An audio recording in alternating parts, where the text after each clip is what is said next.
Raven fans, Oriole fans, thank you for joining us today with the biggest party of the sports year, the biggest day, Super Bowl Sunday. Thank you for joining us here with the Ravery Sports Podcast Super Bowl pregame stream. So, thank you very much for joining us here today. Thank you for joining us. If you're watching this live, you're watching this on our YouTube channel, you're watching this on our Twitch channel, you're watching this on our Facebook page. This is going to be on Twitter, right?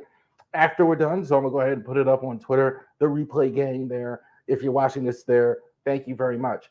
Do us a favor, like and subscribe to the video. Seeing more subscribers, seeing more people sharing and liking the video. Thank you very, very much. Thank you so much for doing that.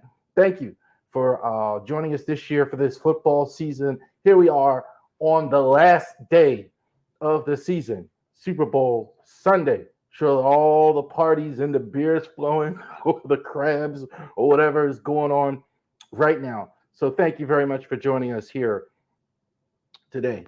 Uh, let's address the elephant in the room. I'm wearing my Ravens jersey.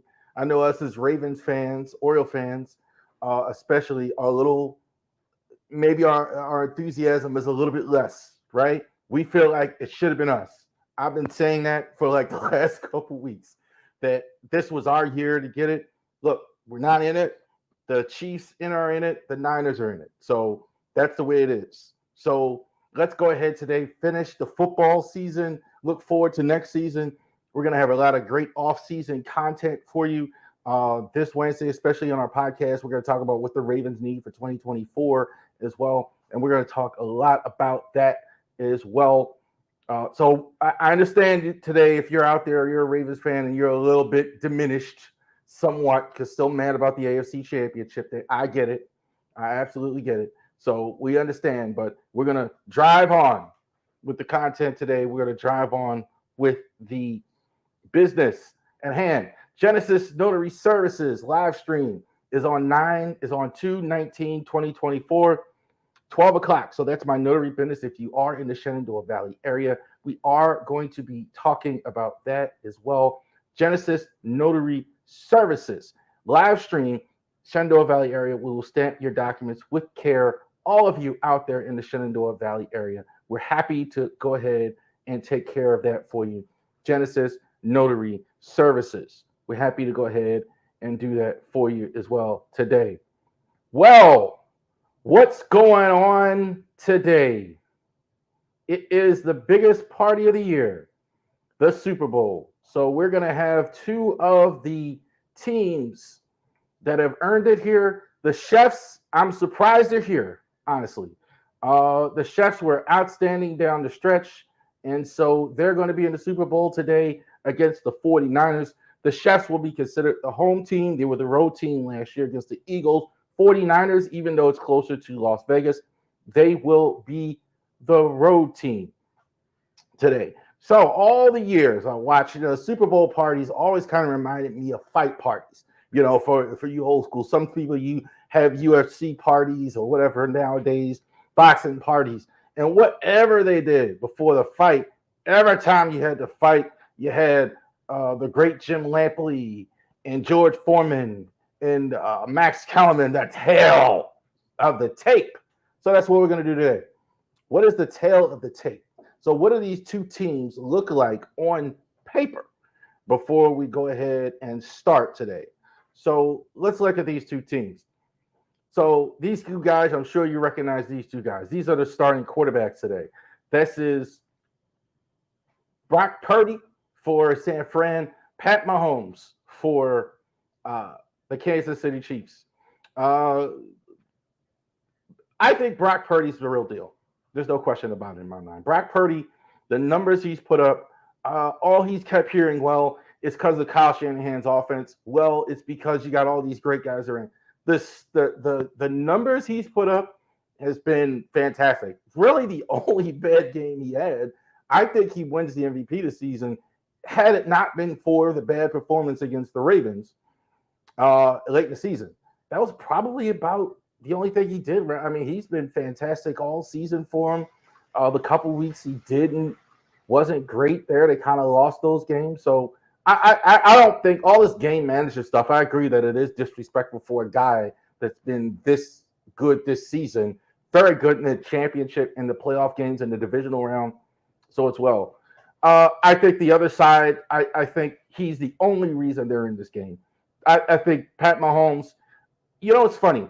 At the beginning of the year, I was like, when I watched the Super Bowl last year, and I said, well, what's the gap between I started with, is the gap between Pat Mahomes and the other quarterbacks in the league wider than what we think it is, right? Is the gap bigger than what we think? I think this year, I think it was proven that that was right. During the course of the season, it was, but he's the only reason they beat Buffalo. He's the only reason they beat the Ravens. He's the only reason. I think definitely here, you absolutely have to give the edge to Pat Mahomes. Although as good as Purdy has been, but hey, it's a Super Bowl. You got two outstanding quarterbacks. Let's look at the run game. The offensive player of the year in the NFL, Christian McCaffrey, outstanding, one of the best seasons ever as a running back against, I think, one of the toughest runners here, Isaiah Pacheco. So the whole run game. So these are the two guys. I got more than these two guys there as well. Edwards-Helaire is still on the team for KC.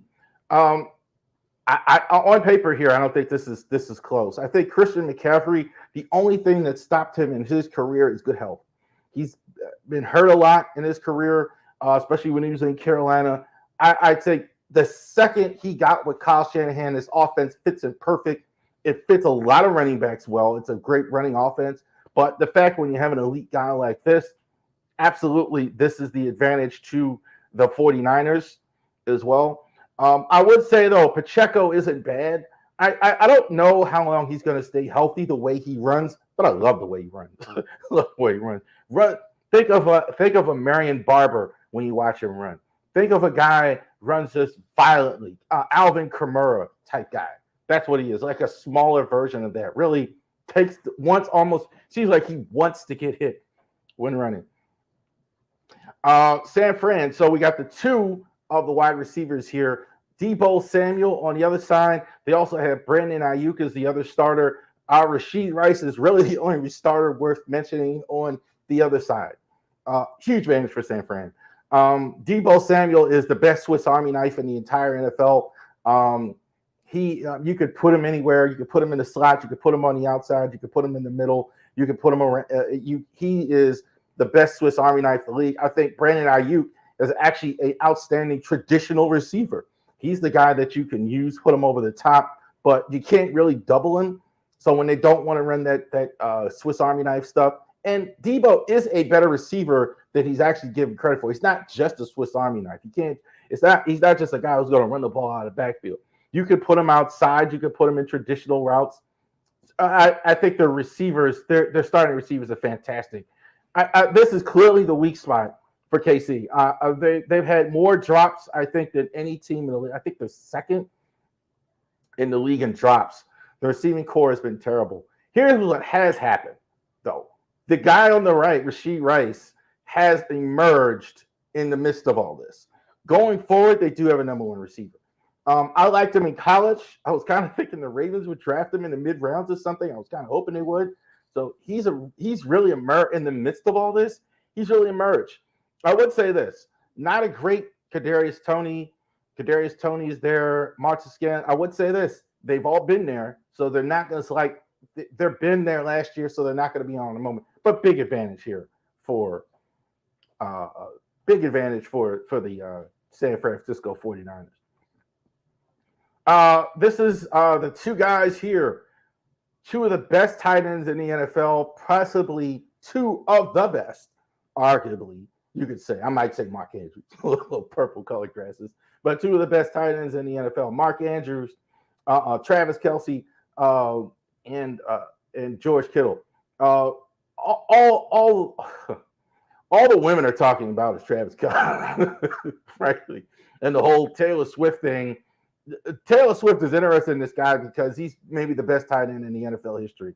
I don't think there's any doubt about it. Watching the AFC Championship game, I still cannot believe the coaching malpractice that you don't double this guy and triple this guy at every time. That's what you got to do. I can guarantee you They're not going to do that today. So I can almost guarantee you as well that they're going to double Travis Kelce. George Kittle on the other side is almost as good. I think he is about big, physical, great after the catch. He doesn't, I would say, not the focal point, doesn't get as many opportunities. Has been hurt a little bit.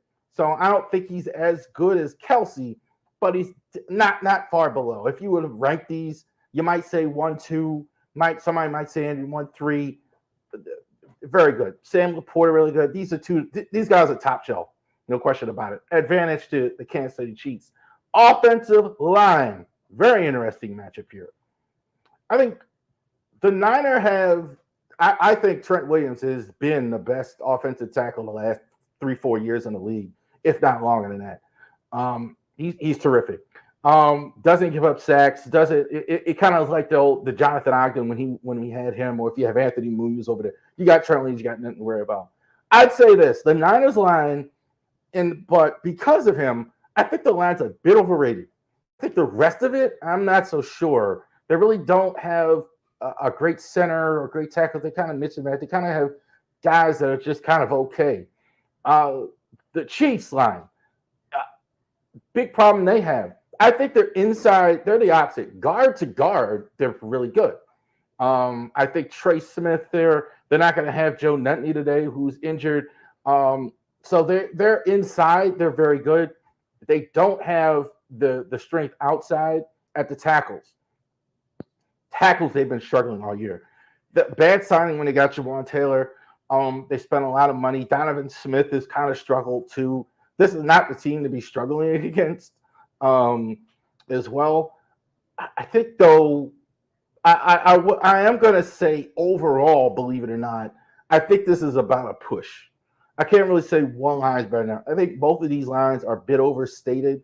They're okay, and that'll be a factor in this game. Let's see how they do against the defenses. But I don't think I don't have either one of these lines different out. Which line, more to the point, which of these lines can hold up?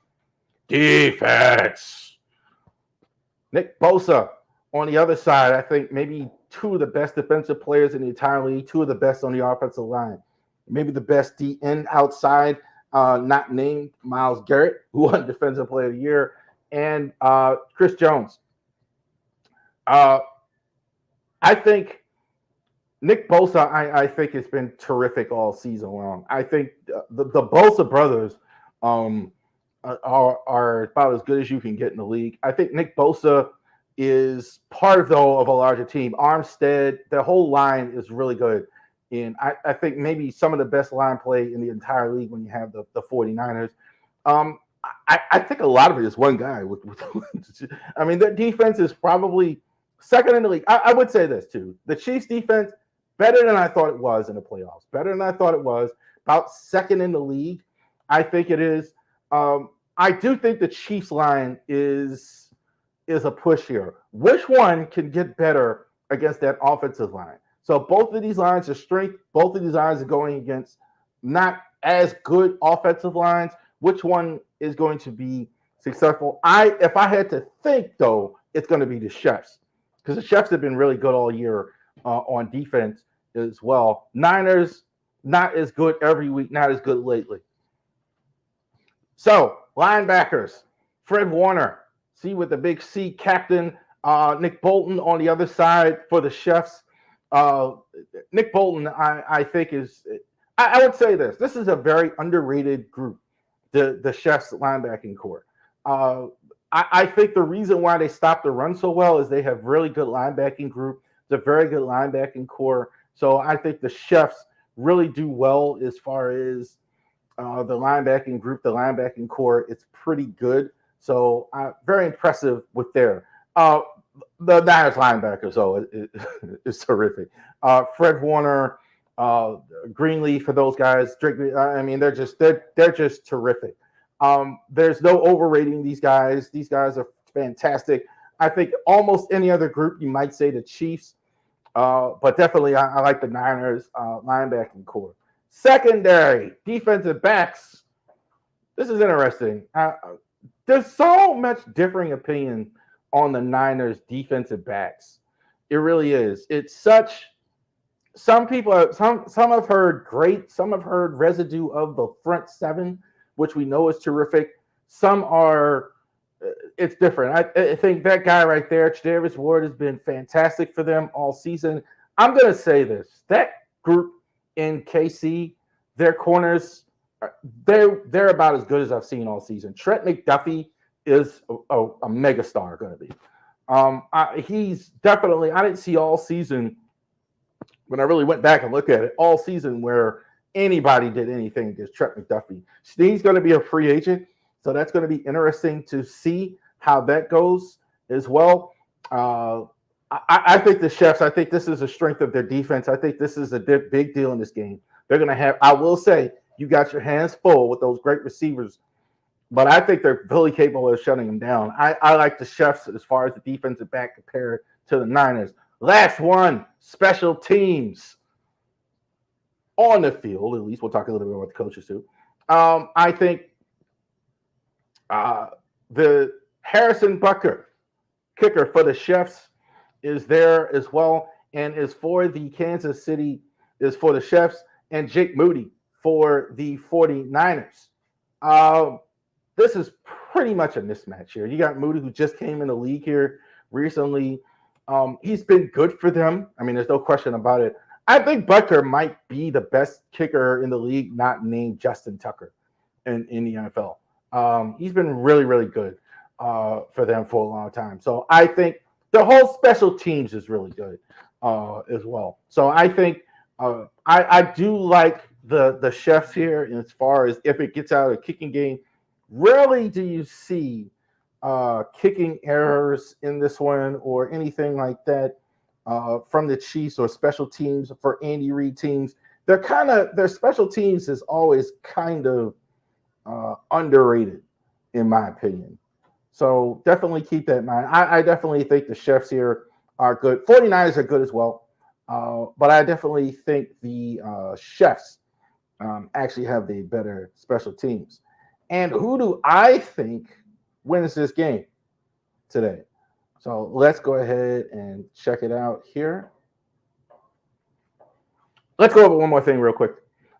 Didn't do a graphic for it, but the coaches. Mike Shanahan, I think, is a very good offensive coach. I think he was born into it. He's basically, I don't care what anybody says, that is the Mike Shanahan offense, this offense that his dad ran. There's a very, very good offense that he ran. So Mike Shanahan did a great job all those years. Kyle Shanahan following in his footsteps. There's a little pressure on him today because as good as he's been, he's kind of gotten a pass from the media, but he loses again in the Super Bowl. That's going to be a thing that we're going to be talking about tomorrow and talking about going forward. Andy Reid, there's no pressure on him. It's weird because they won last year, but they weren't supposed to be here. They kind of surprised some people. They've already won a Super Bowl last year. They got to be playing way more loosey goosey. I think the Niners going to have more pressure on them in this Chefs win. I was thinking about the '93 finals to go too far back on you, but I was so convinced that year in '93 that the Bulls were just a one-guy team, that the Knicks were going to beat them, that they weren't going to make it out of the East. The Knicks had a stack wrap, and then Jordan wins again. This is kind of what I feel about Kansas City at this point. It's going to be hard for me to go against Pat Mahomes going forward. It's just too hard to do. I can't. This guy. You can argue that was the two best teams in the league that he just tore apart on the road. So yeah, I think the Chefs win the Super Bowl today. Absolutely.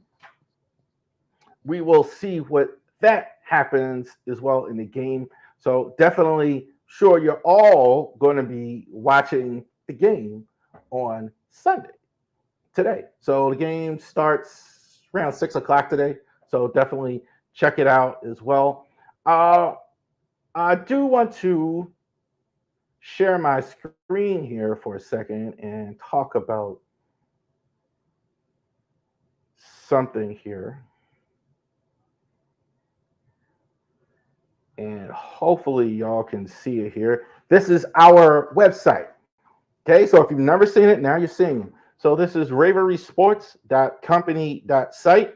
Every week during the stream, I say, hey, check out ravorisports.company.site. Now you see it. Now you can see a lot of the merchandise that's on the site. So if you see it just on this page here, you got your Raven hat. There's a Lamar jersey right there. There's a Mountie Frederick Keys jersey that I was able to pick up. There's a Cal Ripken t-shirt that's there. You got a Ravens hat that's there as well. You got Ray Lewis jersey. You got him in black. You got him in purple. Got him in small. You got another Orioles hat right there on the website as well. So keep that in mind. That's there. Now, again, some merchandise here as well. You can go to the website and get this hat as well. This is a Ravens hat as well. That's here as well. This is a small. Okay, so if you got kids, this is for them. This is a Ray Lewis jersey. Ray Lewis, the greatest inside linebacker in NFL history. We're going to talk about that in the video in the offseason. So this is another Ray Lewis jersey here that we have. This is a white one, so you can go ahead and get that as well. This is a medium large like this. Now, I don't have this one on the website, but this is my private stash here. I'm a big Kelly Gray guy. So I went ahead. That's from my private stash. You can get those jerseys on the website. So important. Okay, I want you guys to understand that if it's not there on the website, we will get it. So keep that in mind. ravorisports@gmail.com. Okay, so if they don't have it on the website, we will actually go and get it for you if we don't have it. Okay, so keep that in mind. So definitely, that's your opportunity there to go ahead and check out the website. You can go ahead and purchase right there on the website. It sends us a message immediately. It's great value for this. We're going to be actually going ahead and going over, revamping it a little bit more. I did make some changes recently to it. So anybody out there, Orioles, this is your home for Orioles and Ravens merchandise. You can actually get it all in one place. So I know there's a lot of other things out there, but you can get it right there on the website. This summer also, too, with the Ravery Sports, we will be doing another Ravery Sports tour. I don't know if we're going to call it that. Maybe we'll get a better name for that. But we're going to do our Ravery Sports tour, and we're going to be doing that this summer as well. Looking forward to some of our off-season stuff as well. All right. So got that out the way. Let's talk a little bit more football here because this is our Super Bowl stream. Which coaches are on the hot seat next year for next season? Okay, so all the coaching has been hired next season. Who's on the hot seat for 2024?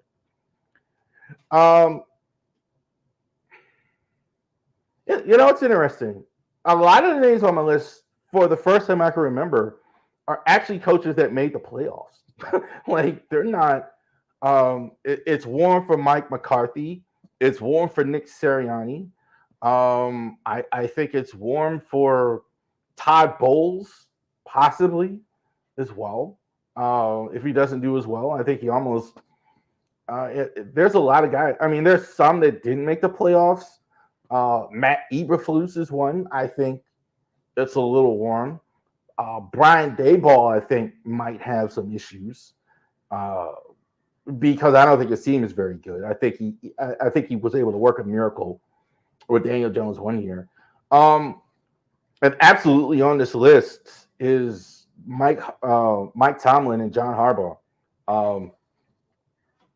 They've been around a long time, and these fan bases, the Steelers fan base would not be mad if they got rid of Tomlin. I don't think they will, but this is growing more and more in both cases. I think the Ravens are the fan base and the media is getting a little hot with them. So I think they could very well be back, but I think it's a little bit warm for them. I do think a coaching change isn't going to happen. He's not on hot seat, but I think Andy Reid, we'll see. I think it's hot for a lot of coaches that made the playoffs. So more than any time I can remember. Which of the new coaches will succeed the most next year? Jim Harbaugh. No question about it. He's not. I would dare say if they'd had Jim Harbaugh this year, they could have won the division with the way the Chiefs looked. I think like having him there, he has two things. His teams play tough and he understands offense. That's the thing. He has that tough hardball mentality, but he was a quarterback. So he understands how to run an offense. He understands the stuff with Herbert, how to develop them, et cetera, et cetera. He develops a lot of quarterbacks. They're going to run the ball, it looks like. So I don't think there's any question that the Chargers next year are going to really succeed. I think Mike Macdonald could be one. Not just because he was a former Ravens coach, but I think Mike Macdonald is inheriting a good team in Seattle. I think they may have to figure out a quarterback. I don't know what they do with Geno, but they have a lot of good young players on that team. So I definitely believe they could have some success next year. Will the Bears move? Let's get that in there. Will the Bears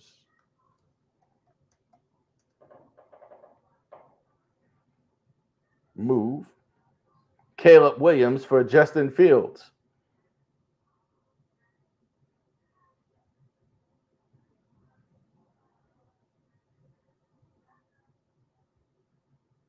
Let's see. Get that back up there.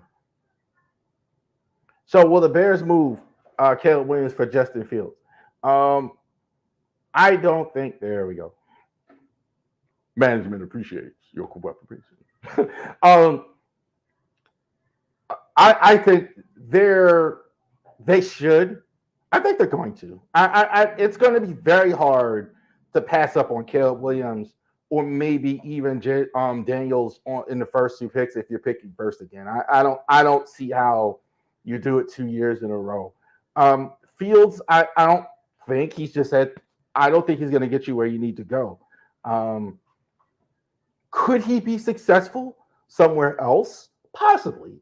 But I think he's a more middle tier. I think he's going to win some games, but I don't see how you pass on Caleb Williams. I mean, the first three quarterbacks in this draft are terrific. So I don't see how you pass on them. So, but I think they will this year. I think last year they were kind of hesitant to do it. I don't think he showed them enough to actually pass again. So interesting to see. Kind of touched on this. Will Andy Reid retire after the Super Bowl? It's a small chance he retires. Not positive that's going to happen, but it could happen. I think Andy Reid might hang it up after this game, especially if they win. I'm for this reason, I think. Andy Reid, we talked about Tomlin being around for so long, and Harbaugh. Now with Belichick on, they're the deans, right? They've been around longer than anybody else. Andy Reid's been coaching it since '99. He got the job in Philadelphia the same year Brian Billick did in '99. I believe that's correct. So he goes and has like a 15-year run, I think it was, in Philly, and then immediately goes to KC and gets a job. So he's been at it a while. And he's 65, and I do believe if they can pull it out today, I think that might factor in. Probably thinking he's going to stay. The reason you stay is you got Mahomes. Why would you quit? There's no reason to quit. But I do think more in his case, he's going to consider it more. I don't think it's 1,000% that he's not going to come back. I think he's going to consider it. I think we're probably closer with him to retirement than anybody else in this point. Is it surprising, speaking of retirement, Bill Belichick doesn't have a job head coaching? No and yes. I'm actually surprised more of the league thought the way I did. I thought he might get a job. I thought he was more maybe revered and the Belichick and blah, blah, blah. I thought he actually might get a job. I'm not surprised because he hasn't been good for a while. And you could argue that. I know there's a lot of people out there that don't like people saying, "Well, it was only because of Tom Brady," but I mean, you could argue that point that Brady was the one that really bought him defense. I mean, he handled the defense, Brady handled the offense, and he hasn't really won without him. He didn't really win in Cleveland. He didn't really win a lot of places without him. So you could argue that point. So I'm surprised in the sense that the group think along with what I think. I'm surprised. Washington, I thought, would be the team that would hire him if there was anybody. I really did think that. And none of the real coaches in the playoffs really got fired. I think Dallas might have been one. I think Philly might have been one. I think I could see those, but it didn't happen. So I'm a little surprised that it didn't happen, even though I wouldn't have done it. All right. So thank you. Enjoy the Super Bowl. Thank you for joining us on our pregame live stream. We will be out after the game. We're going to spend about a few minutes with you after the game for instant reaction. Enjoy the Super Bowl. Enjoy the spectacle. Enjoy all the commercials. Enjoy all that stuff. We will see you after the game. Thank you for joining us on the Ravery Sports podcast pregame live stream. Enjoy the rest of the day, and all means, enjoy the Super Bowl.